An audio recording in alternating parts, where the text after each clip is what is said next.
what's the science as far as like having a big scoring night or having the mentality of being like, I'm getting 30 or I have to get 30 or I have to get a certain amount of points for my team to be successful? You asking me? Yeah. You the guest. I was thinking about it all the time. For sure. One, I think it's a relentlessness that you got to have, right? Mentality wise, you just got to have a relentless mentality. Two, I think just being dynamic.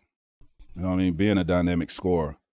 And for me, it's knowing who I'm going against that night, right? What type of defender I'm going against individually. And then knowing how collectively the team, how they defend me and where I could get my shots. So I'm thinking of all this stuff. Like this is all happening the night before. Okay. Like who I know I'm playing. Like if I know I'm playing Ron Artest, game plan is going into mode. Okay, I know how Ron likes to play me. I know where if I beat him here, like where the help is coming. Like it's a lot of shit that goes into this, how I think the game. I don't just go out there and just play the game. Like there's a lot of strategy that goes into it from night to night based off of who I'm playing. Now, some nights it just not gonna matter who we're playing because I just feel like you're at my mercy. You could impose your will. You just at my mercy, right? But I think just being dynamic, man, because being able to score on the left, being able to score on the right. If they take the left away, what is your counter to that? If they take my hezzy away, what is the counter to that? Like you always got to have a counter and be a step ahead of what they're doing. And then for not even just scoring, like if I know defense is loading up on me, I play the game the right way. If I know the defense is loading up on me, I'm just going to get my guys involved until the shit opens up, right? That's what I'm going to do. So if I got the ball on the wing and I know it's a guy that's sitting on the block, I know it's a guy's elbow, all right, try to get my game off. My shit ain't working in that point in time. All right, let's get my guys involved so I can loosen up this defense a little bit. Then I could go to work, right? So I have different strategy, different game plans from night to night basis. Yeah. Now, when you became a member of the Orlando Magic, where you had to take on even more of that scoring load, I ain't give a fuck. Because you got to think, there's no Grant Hill. Yeah. Right?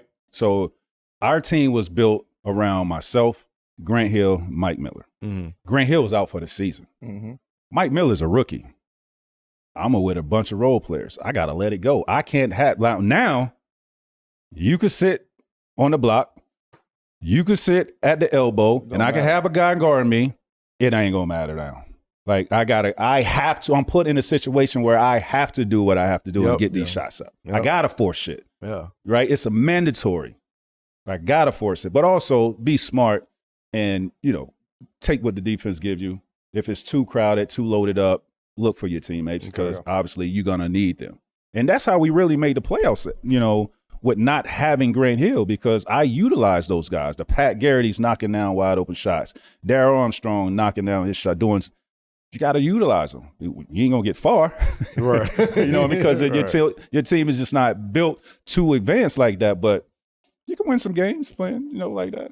I mean, Melo, you spoke about, T-Mac just spoke about sort of the night before going into a game and the scorer's mentality and the relentlessness of it. Like, is it, from both of y'all perspectives, all three of y'all perspectives for real, is it more of like a math problem where it's like, all right, I got 8 minutes in the first quarter. If I could get my 8 here, my 10 here, you know what I mean? I could end up getting my points.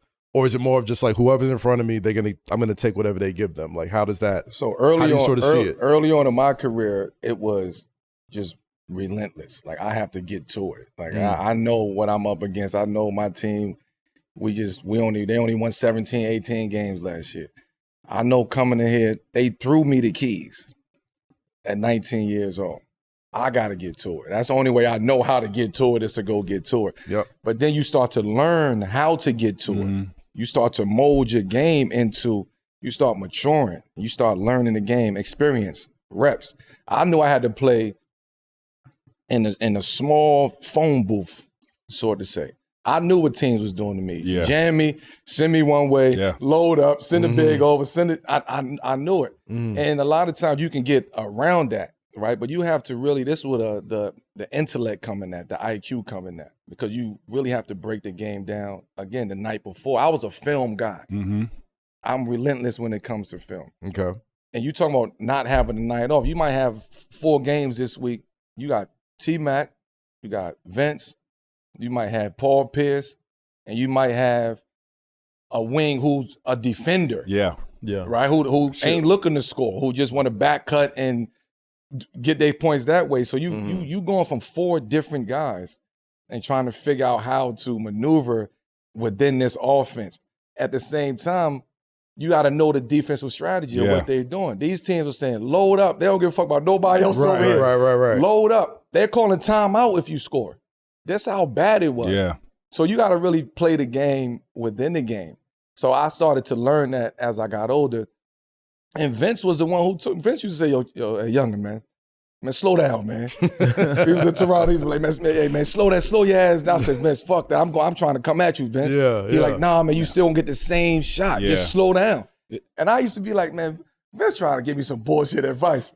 And as I got older, I'm like, damn, it really makes sense. I'm just gonna slow down just a bit. Uh-huh.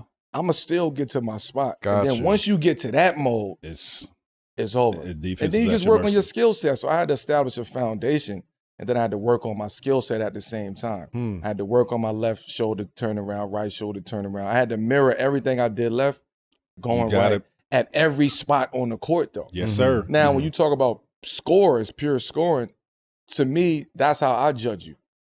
Could you mirror every spot? Could you go left and right in 10 spots on the court? Okay. Right? That's training. So that's training both sides of your body. And that's what I tell kids, like, bro, whatever you do on your right side, you got to do on your left side. That's how you become a dynamic scorer, because you don't want to be, somebody that could do a lot on just the right side, right? But then when you get on the left side, you're limited to what you can do, right? So that's why whatever you do on the right, do on the left. That's how you become a dynamic scorer. So you have counters for all that. They can't take nothing away from you. San Antonio taught me some shit, man, as a young player. San Antonio, Minnesota, when they had Garnett and Sam Cassell and Sprewell and all They were good. Yeah. And because now you're in a scout report. So you realize how important the scout report is. And they yelling, load up, send his ass right here, send that motherfucker right here. Don't let him go left, don't let him. This is communication on the court. Yep.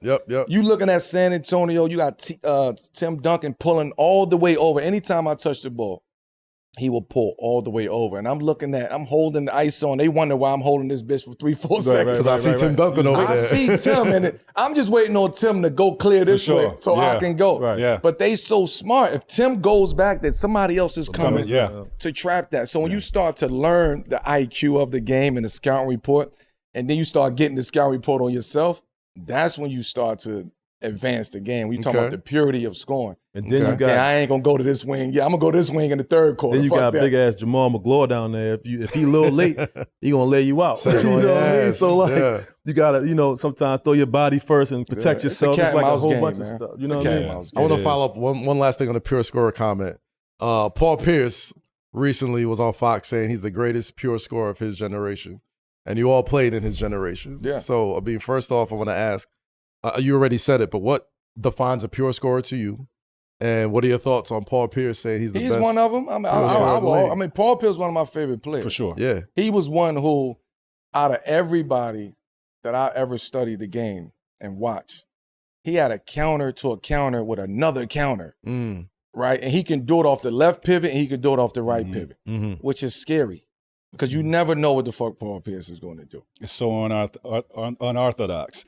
With Paul, what I would say, because he's not uber athletic, but highly skilled. The footwork was crazy, right? Yeah. Knew how to use his body. He's definitely one of the best pure scorers. To put himself at the top, hey, if that's how I feel, I don't have I don't have no problem with that. Brother should feel like that. You know what I mean? So shout out to P. Pierce, man. That's one of my favorites. He was a bad motherfucker, man.